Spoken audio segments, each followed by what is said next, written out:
Au grenier, Carter aurait aimé s'en prendre à Justin. Quinn se demande comment il est même entré là-dedans. Carter craint que cela ne soit un désastre car Quinn imagine qu'il pourrait tout dire à Ridge en ce moment.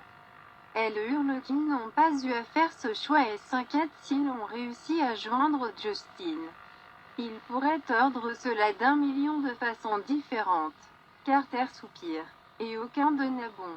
Quinn ne pense pas que Ridge comprendra l'arrangement qu'elle a avec Carter. Elle pense qu'il va en être fou. Chez Forrester Créations, Ridge exige que Justin lui dise si Quinn trahit son père ou non. Justin agonise. Brooke les rejoint alors que Ridge aboie après Justin pour commencer à parler.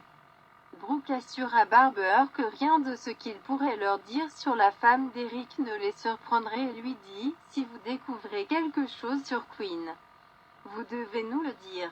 Justin raconte que Quinn a conduit jusqu'à la plage. Elle s'est garée devant, mais quand elle est entrée, ils n'ont même pas fermé les stores.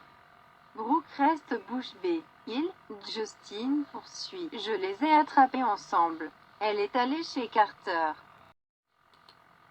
Au manoir Forrester, Eric rappelle à Katie qu'il ne doit pas être question de Quinn ou de relation. Même s'il doit admettre qu'il est très curieux de la sienne. Comment ça va entre toi et Bill? Katie rapporte qu'elle est seule depuis que Will est à l'internat. Elle est contrariée par son départ. Et c'était dur avec Bill en prison. Elle se plaint qu'il était tellement imprudent. Elle a essayé de protéger Will, mais c'était beaucoup pour un enfant de cet âge. Eric se demande si Katie voit toujours un avenir avec Bill. Elle se sent parfois prise dans une boucle sans fin et théorise qu'elle continue de s'accrocher à cause de Will, bien que cela la concerne en grande partie. Katie se souvient qui elle et Bill étaient lorsqu'ils se sont rencontrés pour la première fois, avant Brooke, et avant que toutes ces insécurités et ces doutes ne s'installent.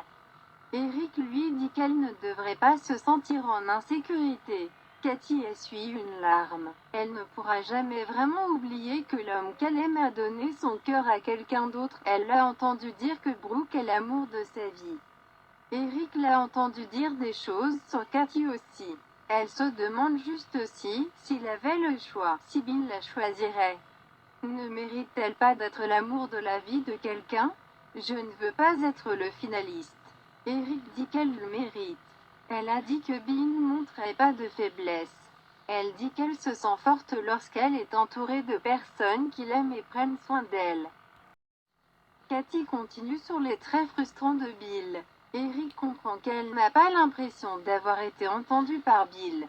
Katie dit qu'elle pense qu'il entend ce qu'il veut entendre et se demande parfois s'ils parlent la même langue. Eric a eu le même problème avec sa femme. Il exhorte Katie à lui parler de Bill afin qu'il puisse être là pour elle de la même manière qu'elle a été pour lui. Katie parle d'être attirée par quelqu'un comme Bill, ce qui peut être terrifiant. Elle pensait pouvoir aplanir les aspérités, mais en fin de compte, il aime qui il est. Katie ne pense pas que les gens changent pour les autres, vous devez changer pour vous-même. Et elle ne pense pas qu'il veut changer. Eric pense qu'il est un foutu idiot et déclare qu'un homme devrait faire tout ce qu'il peut pour s'assurer que les besoins de sa femme sont satisfaits. Il la met en garde de ne pas se réconcilier avec lui parce qu'elle ne veut pas être seule. Katie pense que c'est ce qu'il fait avec Quinn. Où est-elle? Elle supplie Eric de lui dire ce qui se passe avec lui. Nous nous sommes toujours fait confiance.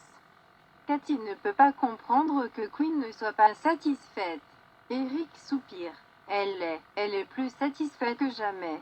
Il avoue qu'il a fait quelque chose qu'il doute que quiconque comprenne. Katie insiste sur le fait qu'elle ne le jugerait jamais. Eric répond que si elle le fait, il comprendra. Il lui dit qu'il a pris une décision pour Quinn. Il veut lui dire la vérité sur son arrangement avec Quinn et Carter. Au loft, Quinn dit à Carter qu'elle doit aller prévenir Eric que Justin pourrait faire exploser tout ça. Chez Forrester Créations, Justin confirme que Quinn et Carter étaient dans la chambre. Brooke hurle « Je le savais ». Justin explique qu'il a regardé par la fenêtre puis les a interrompus. Il ajoute qu'ils l'ont supplié de ne pas lui dire ce qu'il a vu.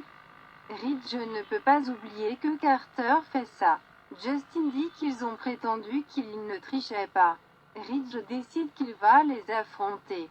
Justin essaie de l'arrêter, il ne lui a pas encore dit tout ce qu'ils ont dit. Ridge déclare qu'ils peuvent lui expliquer. Brooke lance. Je viens avec toi, et Ridge dit à Justin qu'il a fait du bon travail aujourd'hui. Vous avez fait du bon travail pour cette famille. Au grenier, Quinn dit qu'elle ne veut pas qu'Eric soit pris au dépourvu à propos de Justin. Elle pense que la famille remettra en question son jugement. Quinn s'inquiète de ce que cela va faire à Eric lorsque ce secret sera dévoilé. Carter hoche la tête. Tu l'aimes? Quinn dit que oui, et elle aime Carter aussi. Soudain, Ridge frappe et crie qu'il sait qu'ils sont là. Carter soupire et ouvre la porte. Brooke entre. Comment as-tu pu? Elle les accuse d'avoir à nouveau trahi Eric. Quinn rétorque qu'il ne lui mente pas. Eric sait, Ridge. Il sait.